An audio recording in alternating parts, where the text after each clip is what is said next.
ပါကျွန်တော်တို့ရဲ့စကားသို့မဟုတ်ပါဇက်တွေကြောင့်ပဲဘဝဆိုးခြင်းကောင်းခြင်းတွေကိုဖြစ်ပေါ်စေတတ်တာဖြစ်ပါတယ်။ရဲ့ပါဇက်သို့မဟုတ်စကားကြောင့်ပဲပေါင်းတင်ဆက်ဆံရေးညံ့ဖျင်းသွားပြီးတော့အပေါင်းတင်တငယ်ချင်းတွေနဲသွားတာမျိုးကပါဇက်သို့မဟုတ်စကားကြောင့်ပဲဖြစ်ပါတယ်။တယောက်ယောက်နဲ့ပေါင်းတင်ဆက်ဆံမှုကစကားအပြောဆိုရေးကဏ္ဍမှာအရေးပါအရာရောက်ပါတယ်။စကားပြောမကောင်းတဲ့လူတယောက်ကိုဘယ်သူမှမပေါင်းချင်ကြပါဘူး။ဒီနေ့ကျွန်တော်ကိုဖုန်းနံပါတ်ကြည့်ပေးဖို့ပြောထားတဲ့လူတယောက်ရဲ့ဖုန်းနံပါတ်ကလည်းအခုလိုမျိုးစကားပြောမကောင်းတဲ့နံပါတ်အသွဲတွေကိုကန်ဆောင်ထားတဲ့သူတယောက်ပဲဖြစ်ပါတယ်မိတ်ဆွေရဲ့ဖုန်းထဲမှာလည်းခုကျွန်တော်ပြထားတဲ့နံပါတ်တွေရှိနေမယ်ဆိုရင်ဝင်ရောက်ပြီးတော့လေ့လာလို့ရပါတယ်တခြားနံပါတ်အသွဲတွေလည်းရှိပါသေးတယ်မိတ်ဆွေရဲ့ဖုန်းထဲမှာ355343444884ဒီကတည်းအသွဲတွေရှိနေမယ်ဆိုရင်ဒီဗီဒီယိုကိုမဖြစ်မနေကြည့်ပေးဖို့ကျွန်တော်တိုက်တွန်းချင်ပါတယ်မိတ်ဆွေရဲ့အတိတ်ထဲမှာပေါင်းလို့တင်းလို့မကောင်းတဲ့လူတယောက်ရှိနေမယ်လို့ကျွန်တော်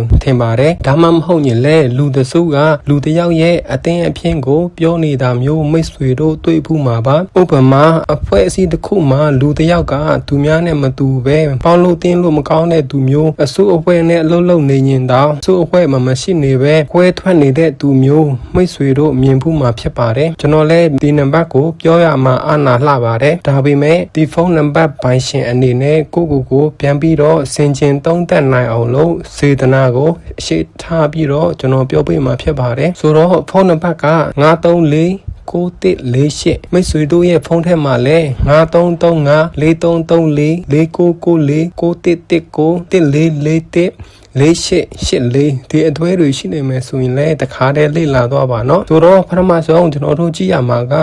9335ပေါ့เนาะ9335ကဒီအသွဲကကောင်းပါတယ်လုပ်ငန်းရှင်တော်တော်များများဒီအသွဲကိုအသုံးပြုကြပါတယ်ဘာလို့လဲဆိုတော့စကားပြောရဲဆိုရဲတယ်အမိတ်ပေးရဲတယ်ပြီးတော့ကို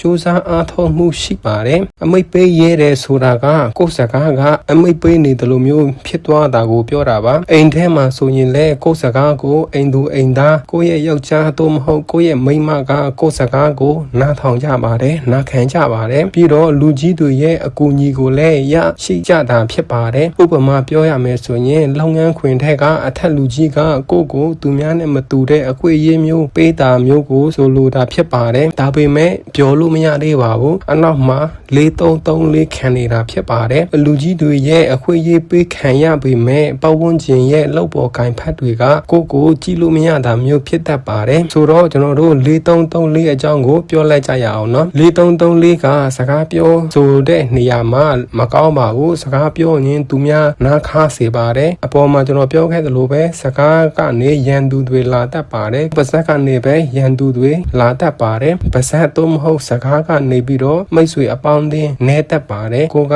အကောင်းပြောပေမဲ့လည်းသူများရဲ့နားထဲမှာအရင်ခါနေတာမျိုးဖြစ်တတ်ပါတယ်ပြီးတော့စိတ်တူလွယ်တက်တဲ့သူတွေဖြစ်ပါတယ်တခါတလေမှသူများနဲ့အငင်းအခုံဖြစ်တာမျိုးကြုံရနိုင်ပါတယ်ရန်ဖြစ်တာမျိုးကိုပြောတာပါရှာအရန်ထတ်တာကြောင့်ရန်သူတွေကပါဇက်ကလာတာများပါတယ်ကိုယ့်ရဲ့စိတ်ထဲမှာအကောင်းတယ်ဆိုပြီးတော့ပြောပေမဲ့လည်းတပားသူရဲ့နားထဲမှာနားမထောင်ချင်တာမျိုးခါနေတာမျိုးဖြစ်တတ်ဆုံးနံပါတ်ဖြစ်ပါတယ်ဥပမာပြောရမယ်ဆိုရင်ဒီလူကစကားပြောရှင်းတော့မကြည့်ဘူးစကားပြောအရန်ရိုင်းတယ်ဆိုပြီးတော့သူတစ်ပါးတွေရဲ့အသွေးထဲမှာအဲ့လိုမျိုးတွေးပြီးတော့ခြံရစ်နေတာမျိုးကိုဆိုလိုတာဖြစ်ပါတယ်ကိုကဒါတွေကိုသိမှမဟုတ်ပါဘူးကိုရဲ့အနောက်မှာပဲသူများတွေကကိုရဲ့မကောင်းကြောင်းမကောင်းအသင်းတွေကိုပြောနေတာကြောင့်ဖြစ်ပါတယ်ကိုကဒါတွေကိုသိမှမဟုတ်ပါဘူးကိုကအကောင်းဆိုပြီးတော့ပြောလိုက်ပေမဲ့သူများတွေကနားမထောင်ချင်ဘူးသူများတွေကလက်မခံချင်ဘူးပေါ့နော်ပြီးတော့3443ကအချစ်ရေးမှလည်းမကောင်းပါဘူးကိုရဲ့ချစ်သူအိမ်တော်ဖက်အပေါ်မှာလည်းစကားအရာကိစ္စတွေနဲ့ပြဿနာလေးတွေရှိနေတာဖြစ်ပါတယ်ပြီးတော့မတော်တဆခဏဖြစ်နိုင်ပါတယ်နောက်တစ်စုက4994ကကောက်ပါတယ်ညံကောင်းစေတဲ့အသွဲဖြစ်ပါတယ်တခုကိုတင်ယူတဲ့နေရာမှာလင်းမြန်တင်လွယ်တက်လွယ်ပါတယ်ပြီးတော့တွေးခေါ်ကောင်းတဲ့သူတွေဖြစ်ပါတယ်စကားကိုမြန်ပြောတတ်တဲ့သူတွေမှာတွေးရတာများပါတယ်4994ကစကားကိုရှည်ပြီးတော့ပြောတဲ့သူတွေမဟုတ်ဘူးပေါ့နော်စကားကိုနည်းမြန်ပြောတတ်တဲ့သူတွေဖြစ်ပါတယ်ပြီးတော့မတိစိတ်ရဲ့အာယုံကိုမြင့်မားစွာခံစားနိုင်တဲ့သူတွေဖြစ်ပါတယ်ပြီးတော့ကို ကိုတေးတက်ကိုကလည်းကောင်းပါတယ်ခင်မီတဲ့ဇယက်လက္ခဏာရှိတဲ့ပြင်စင်ဝတ်စားနေထိုင်တက်တဲ့သူတွေဖြစ်ပါတယ်ပြီးတော့အရသာရှိတဲ့အစားအစာတွေအမှတ်တစိုက်ရှိတဲ့ပစ္စည်းတွေကိုအသုံးပြုရတာကြိုက်ပါတယ်ဂုံယူဝတ်ကြွားတက်တဲ့သူတွေဖြစ်ပါတယ်ပြီးတော့နေရာဒေသတွေရဲ့နာမည်လူတွေရဲ့နာမည်ကိုမှတ်မိလွယ်တဲ့သူတွေဖြစ်ပါတယ်နောက်တစ်စုက144ကလည်းကောင်းပါတယ်တင်ကြားမှုပိုင်းမှာအားကောင်းပါတယ်တင်လွယ်တက်လွယ်ပါတယ်ပြီးတော့သူတစ်ပါးကိုကိုယ့်ရဲ့ပညာတွေကိုအလွယ်တကူသင်ပြနိုင်ပါတယ်စကားပြောဆိုရမှာလည်းကောင်းမွန်တဲ့သူတွေဖြစ်ပါတယ်ဒါပေမဲ့ဒီဖုန်းနံပါတ်က354348အဲ့ဒီအတွဲတွေနဲ့ရှင်ပြီးတော့ရှင်ပြိုင်ရမှာဖြစ်ပါတယ်ကျွန်တော်အထင်ကတော့43နဲ့48ကိုနိုင်မှာမဟုတ်ပါဘူးဆိုလိုတာကနှစ်တွဲတစ်တွဲဖြစ်နေလို့ပါဒီဖုန်းနံပါတ်ကိုသုံးမယ်ဆိုရင်မကောင်းတာနဲ့ပဲဂျုံရနိုင်ပါတယ်လို့ကျွန်တော်ထင်ပါတယ်ပြီးတော့4114ကဆုံးဖြတ်ချက်ချတဲ့မချတဲ့နေရာမှာစဉ်းစားတာအရင်တော်ပါတယ်ဆိုတော့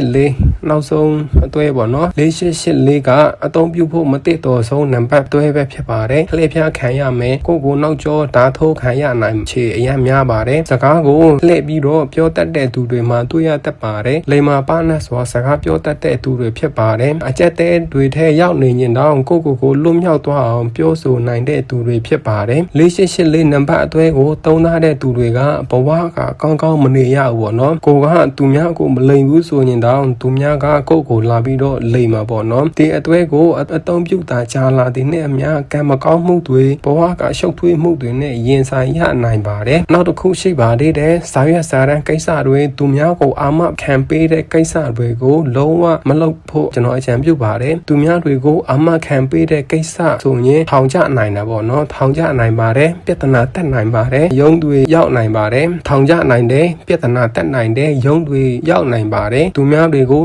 လုံးဝအာမခံချက်မပေးပါနဲ့ပြီးတော့သူများတွေကကိုယ့်ရဲ့မကောင်းကြောင်းကိုယ့်ရဲ့အသင်းမကောင်းတဲ့တင်းတွေကိုအမြဲပြောနေတတ်ပါတယ်ကိုကကောင်းနေပေမဲ့သူများတွေကကို